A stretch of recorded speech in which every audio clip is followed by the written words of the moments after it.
Hey Scott, Pete Haley with NBC Sports Washington. After the game on Sunday, Ron said he felt like you might have been reaching early, and you guys had a conversation afterward, and then you kind of fell into your spot there. You got more comfortable.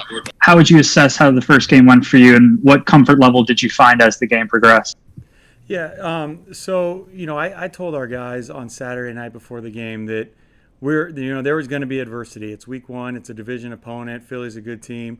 Now, did I think that it was going to start the way it did and be down 17-0? No, I don't think I thought that was going to happen. But, it's the NFL and stuff happens. I thought Coach Schwartz did a really nice job defensively, and they played good. Credit to them that they played really well. And then we had some plays that we were really close on, or we didn't quite get the most out of. We just couldn't really get a rhythm going. I think Coach was just what he said, and it's really more of a private conversation. But he just said basically what he said in the press conference was just that, hey, don't. It's not all going to happen on one play. And so we just, tried to, stack some positive plays together. The defense obviously did an outstanding job. And then I thought we handled situations well. If you look at the 2-minute drill before the half, getting a touchdown, as well as our red zone. The one time that we didn't score in the red zone was when we took a knee at the end of the game. So, when you do that, and then, third downs weren't very good. We put ourselves in some bad situations early and third downs, but then we had some huge conversions down the stretch on the 3rd and 8, the 3rd and 9, and then obviously the 4th and 1 towards the end of the game. So, and 4-minute, we had a 4-minute situation of getting the chunk play that set us up for the field goal that put us up 10. So, it's a 4-quarter game. We got you get a certain amount of possessions, and we were able to score 27 points, but we got to play better than how we did, especially in the beginning of the game. And do you think that 4th and 1 can maybe be something that boosts this offense going forward, showing them that kind of confidence in such a tense situation in the season opener?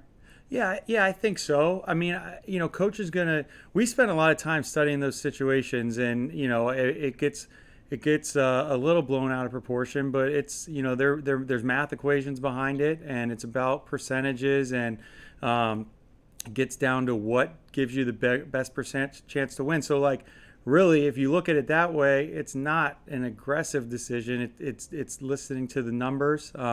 Sometimes you go against the numbers, but it's a tool, and you want to know what the percentages are, and ultimately that's Coach's decision. But I think the guys do feed off that. The Coach believes, hey, we're gonna get this first down.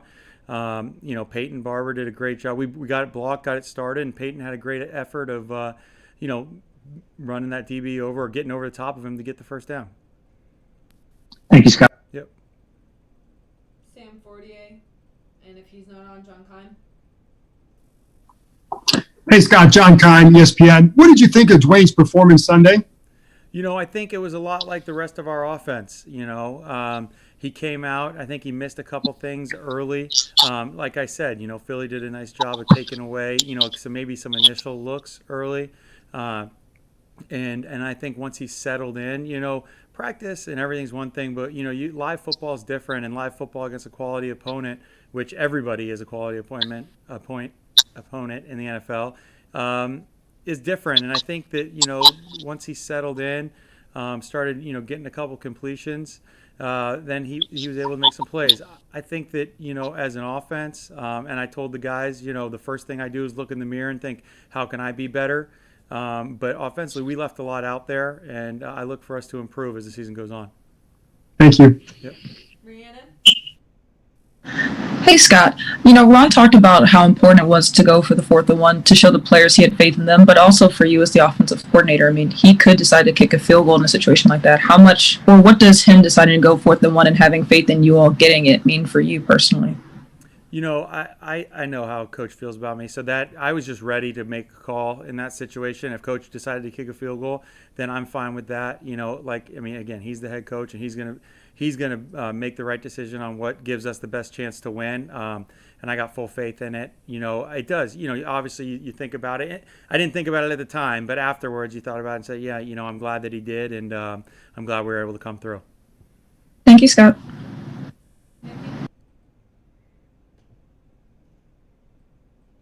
All right, let's go to Heather McDonough.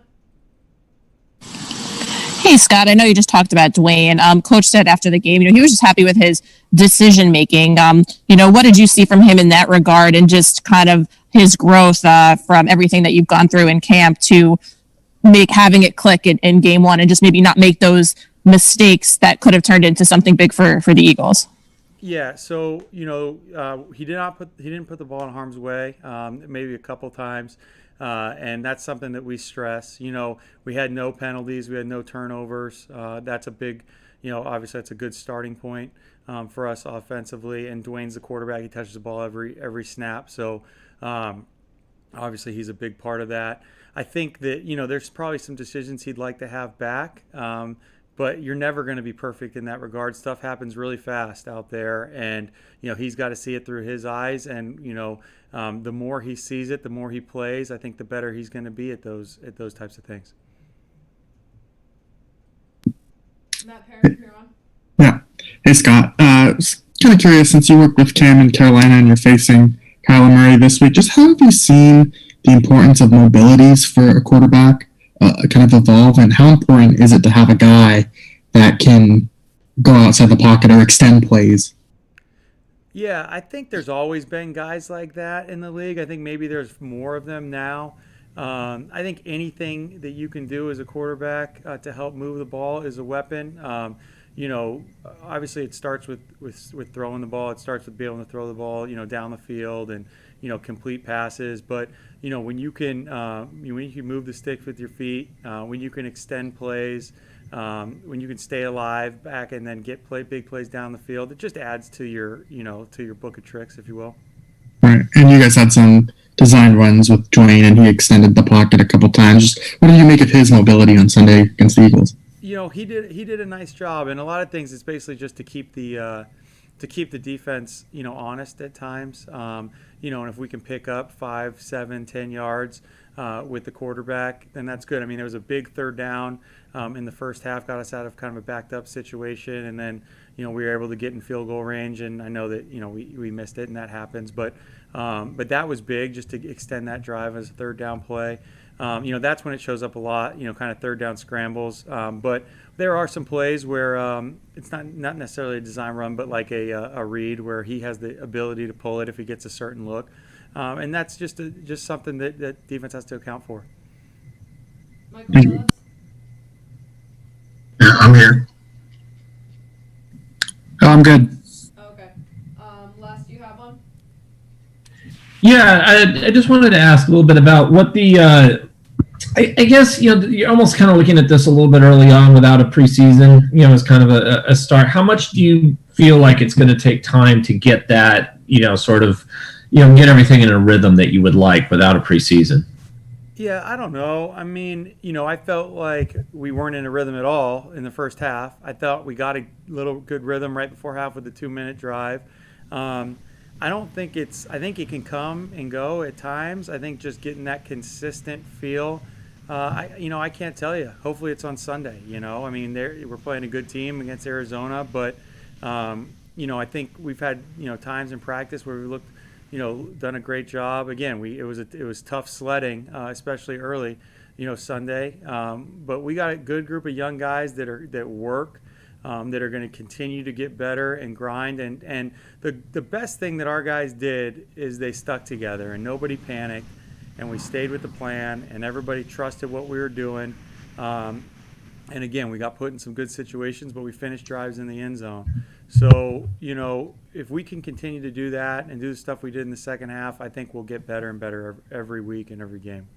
Did you expect a lower level of perfection because you didn't have the preseason? No, I always expect I mean, maybe I'm just overconfident, or I just, you design the plays and you see them go in practice, but you expect those guys. We hold these guys to a high expectation, and we expect, us to execute. And I'll say the same thing to guys. Not every play is going to come up the way you like it, and, you got to manage those. But I expected us to play better than what we did, but, we fought through it and we finished. And I expect us to play a lot better this next week than what we did against Philly. Thanks. Hey Scott, Ben Standig with The Athletic. You said as we're entering the season, you were kind of keeping the Antonio Gibson plan under wraps. Didn't want to get too much into that. He was having 11 touches, about 18 snaps. How much did we see of what the plan is, and how much is still sort of in hiding as he's ramping up? You know, he's a young player, and I think that's the biggest thing. Like as a rookie, you know, you don't want to overwork those guys or put them in too much of a situation early. You know, I think that, you know, his role will continue to grow. Again, we got 2 other backs, and, you know, the way the snaps went, you know, it's all, you know, with Peyton, you know, we fished the game in a 4-minute situation where, you know, we basically ran the ball to use the clock at the end. And that's why his snap count was so high. We also had a lot of red zone runs, which we felt good about because and Peyton was able to, you know, get it in the end zone twice, which is good. So, you know, based on how the games play themselves out, that'll dictate a lot of the snaps. But Antonio's a guy that's, you know, his game, it's only going to grow and grow with the more experience he has. And just, I think, you know, being able to, hey, he got that first game under his belt. He got tackled, had a couple runs, understanding the speed of the game. I think his comfort level will just increase. And just to connect that to the receivers, you have these 2 running backs that can play receiver. They did move around a bit. You only ended up playing 3 actual wide receivers on offensive snaps in the game. How much was it because of those running backs, or what does that say maybe about where kind of Antonio Gandy Golden is right now as he comes back from that concussion? Yeah, I think you know, with Gandy Golden, you know, he's another guy that's going to grow, and just missing time in training camp, that was tough. And I think that, you know, as we go on here, you know, you'll see him start to develop a role. And then depending on how he handles that, you know, it could very well increase. Thank you. JP? Hey, Scott. This is Chris Russell. Sorry to jump in here. Just curious on the first Peyton Barber touchdown, it looked like you guys ran some tempo before that, and maybe I missed it at other times. Can you do more of that now that you have a game under your belt? Yeah, I mean, we're fine with tempo. You know, in the first half, we didn't really have much of an opportunity to do that, just because, you know, we weren't really getting first downs and we weren't on the field as much. But you know, that's part of what we do, and we'll be able to change that up. JP, are you on? Let's go to Nikki. Okay. Can I jump in with one? Nikki, then you. Okay, cool. Scott, I noticed you were in the booth for week 1, and I think in Carolina you were on the sidelines, right? Is that the plan, to stay in the booth to call games? Yeah, so in Carolina, you know, I was the quarterback coach, and then, you know, my dad obviously was the offensive coordinator. So he was calling the plays from the booth, and then I would actually, he would just give them to me, and then I would give them to the QB. And then because, you know, I was the quarterback coach, once I took over calling plays last 4 games this season, I just stayed down there.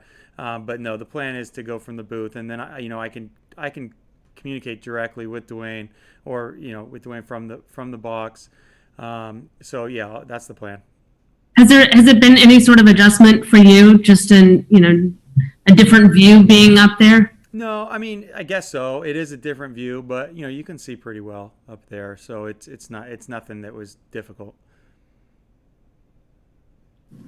I was just curious what you made of Dwayne giving the speech at halftime and kind of stepping up in that spot. Yeah, so I didn't know anything about that until after the game, because I was up in the box. So, you know, I talked, you know, that it's a 12-minute halftime. So between me getting downstairs, talking to the coaches, addressing the team, kind of giving them the plan for the second half, and then I'm out of there. You know, then obviously we were able to come back and win. And then, you know, I talked to somebody on the phone when I was home and said, hey, what about Dwayne's speech? And I said, I have no idea what you're talking about. Heard about it. I think it's cool. You know, I think it's cool that, you know, Dwayne being named the captain. I think that's great, you know, being voted on by his teammates and becoming captain, and then, you know, feeling, you know, comfortable enough as a young guy in that situation to step up and kind of rally the guys. I think it's a cool deal. All right, we will end with Sam Fortier, last one. Hey, Scott, Sam Fortier with the Post. You were among the top 6 offenses in terms of motion at and before snap. And I wonder what makes that so effective to you. Why do you like using it so much? I think anytime you can make the defense adjust, it's good. It's not always going to be like that every game. But just to try to, just give them different looks, not just be set. You affect the defense in that way. That's just something that we look at. Anything that we can do to try to score points, get first downs, we're going to do that. And again, it could differ from week to week, but I think, you look at historical data and that it's shown to be effective, and it's not like we're just doing it just to do it. I mean, we see adjustments and we see things that it's not like, hey, run a motion and the play is going to automatically work, but we can, you can do different things that way. You can make people adjust, and sometimes it'll work out to your favor. Hopefully, more often than not. Thank you. All right, thanks guys. Thanks, Coach Turner.